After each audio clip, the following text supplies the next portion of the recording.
No distracted driving whatsoever. It's in the state's proposed transportation budget, but needs Senate approval. 27 First News reporter Julie Bercik found out how all of this could impact a driver's response time. She's live in the studio with what she uncovered. Julie? Hey, Lauren, good evening. Tina, OSP's Crash Reconstruction Commander tells me when a driver is going about 65 or 70 miles an hour, he pays a lot of attention to the feet per second. That is actually a key factor in how much time it takes for someone behind the wheel to react to something they see. 70 miles per hour might seem fast enough for some drivers, but soon you might be able to go 75 on the Ohio Turnpike.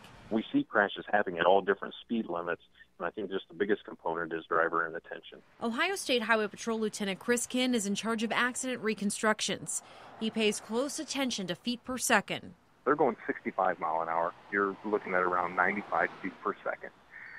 70 would be 102 feet per second. 75 would be 110 feet per second.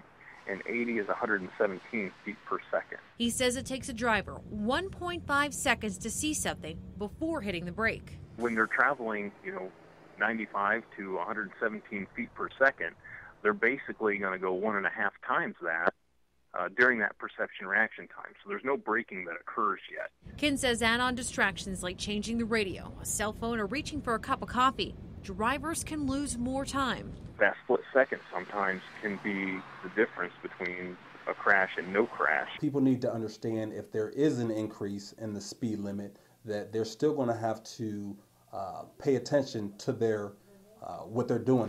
OSP's job is to enforce the speed limit, no matter what it is, but stresses drivers need to pay attention, no matter how slow or fast they're driving.